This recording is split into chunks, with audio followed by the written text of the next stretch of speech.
आताच्या घडीची एक सगळ्यात महत्त्वाची बातमी, शरद पवार आणि उद्धव ठाकरे यांच्यामध्ये तासाभरापासून चर्चा सुरू आहे।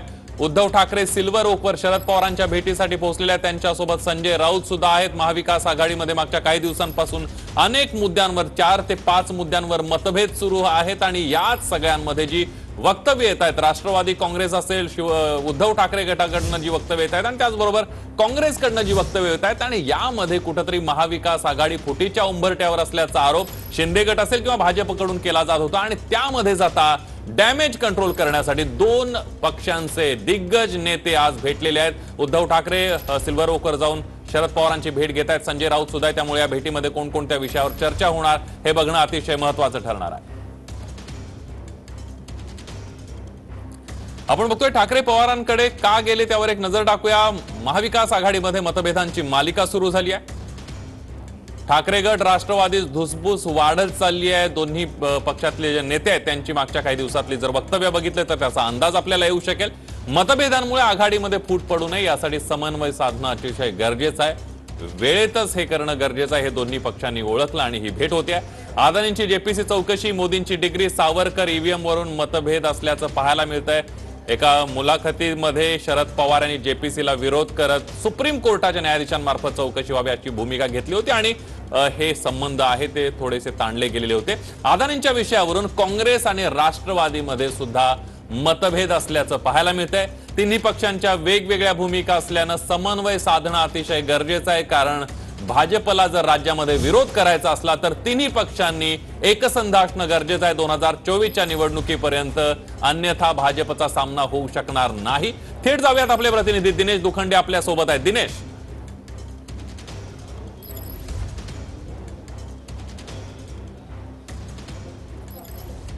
राष्ट्रवादी काँग्रेसचे अध्यक्ष शरद पवार आणि ठाकरे गटाचे प्रमुख नेते उद्धव ठाकरे यांच्यात जी बैठक सुरू आहे, जवळपास आता 1 तास होत आला। या 2 नेत्यांमध्ये चर्चा सुरू आहे। ही पूर्णपणे राजकीय भेट आहे आणि या बैठकीला ठाकरे गटाचे नेते खासदार संजय राऊत हे सुद्धा उपस्थित आहेत। आपण अलीकडच्या काळात बघितलं, महाराष्ट्रात महाविकास आघाडी आणि केंद्रात विरोधी पक्षांमध्ये विविध मुद्द्यांवर मतभिन्नता दिसते आहे। लोकसभा, महाराष्ट्रातल्या विधानसभा या अनुषंगानं जर विरोधी पक्षांमधली एकजूट ठेवायची असेल तर हे मतभेद दूर होणं गरजेचं आहे। मतभेदांचं रूपांतर मनभेदांमध्ये होता कामा नये यासाठीची ही डॅमेज कंट्रोलसाठीची भेट असल्याचं म्हटलं जात आहे। मोठ्या कालावधीनंतर उद्धव ठाकरे हे शरद पवार यांना भेटत आहेत आणि विशेष म्हणजे शरद पवार यांच्या सिल्वर ओक या निवासस्थानी ही भेट होते आहे। हे मतभेदांचे जरी मुद्दे असले तरी आणखी एक मुद्दा आहे, आगामी लोकसभा आणि विधानसभा निवडणूक। यात महाविकास आघाडीत नेमका फॉर्म्युला काय असावा, कोणी कोणत्या जागा लढवाव्यात। समजा एखाद्या जागेवर ठाकरे गट हा पॉवरफुल असेल आणि तिथे जर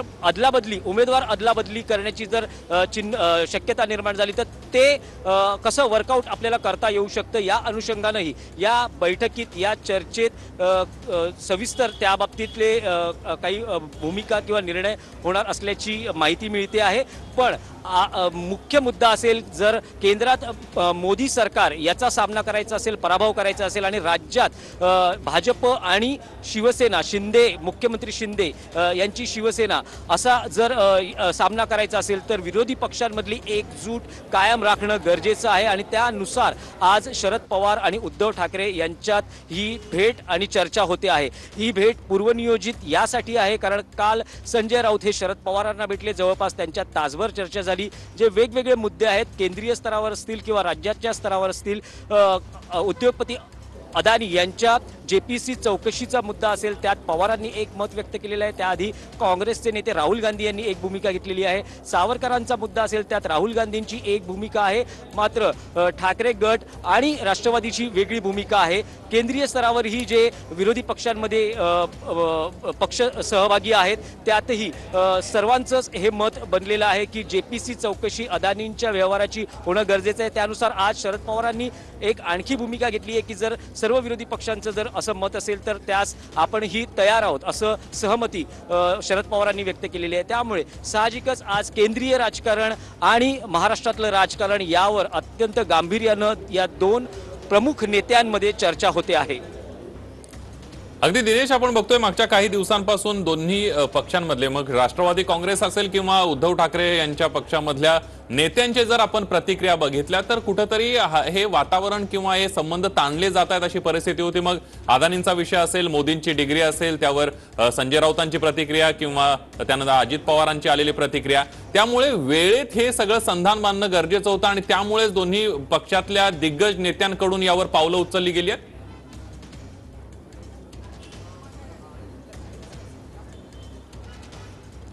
होय, लोकसभा निवडणुकीला आता अवघे काही महिने शिल्लक उरलेत, म्हणजे जवळपास एका वर्षाचा कालावधी आहे असं म्हटलं जाते किंवा एक राजकीय विश्लेषण केलं जाते की लोकसभा निवडणुकांबरोबर महाराष्ट्रात विधानसभा निवडणुकाही होऊ शकतात। तर त्या अनुषंगानं विरोधी पक्षांची एकजूट राखणं, म्हणजे निवडणुकांना अवघा एक वर्षाचा कालावधी असताना विरोधी पक्षांमध्ये जर मतभेद असतील तर त्याचा फायदा हा केंद्रात मोदी सरकार भाजप आणि राज्यात भाजप आणि शिंदे गटाला होऊ शकतो। त्या अनुषंगानं आज डॅमेज कंट्रोलसाठी ही पहिली बैठक आहे। शक्यता आहे की केंद्रातून काँग्रेसचे नेतेही पुढच्या काळात अशा बैठकांमध्ये उपस्थित राहू शकतात आणि हे मतभेद आहेत हे दूर करण्यासाठी काही निर्णायक पाऊल उचललं जाऊ शकतं। समन्वय विरोधी पक्षांमधला हा अत्यंत गरजेचा आहे असं शरद पवार यांनाही वाटतं आहे, उद्धव ठाकरेंनाही वाटतं आहे आणि त्याच दृष्टीनं काँग्रेसच्या बाबतीत काँग्रेस ज्या काही भूमिका घेते, विशेषतः काँग्रेसचे नेते राहुल गांधी ज्या काही भूमिका घेत आहेत, त्यामुळे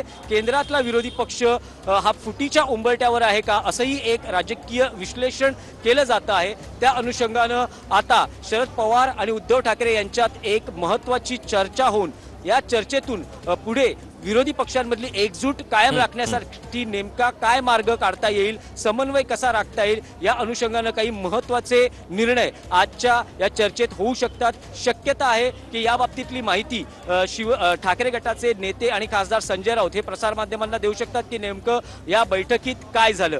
शक्यता आहे की कदाचित शरद पवार उद्धव ठाकरे हे पत्रकार परिषद घेऊन नेमकं भेटीत काय झालं हेही सांगू शकतात, या शक्यता व्यक्त केल्या जात आहेत। पण जवळपास आता एक तास झालेला आहे ही बैठक सुरू होऊन आणि विरोधी पक्षांमध्ये समन्वय आणि एकजूट हा या भेटीचा प्रामुख्याने मुद्दा आहे। तसंच लोकसभा विधानसभा निवडणुकीच्या अनुषंगानं जी व्यूहरचना आखणं आणि समन्वय राखणं, जागा वाटप, उमेदवार अदलाबदली करणं हाही एक मुद्दा आहे। अगदी दिनेश, तुम्ही आमच्यासोबत असेच राहा। या सगळ्या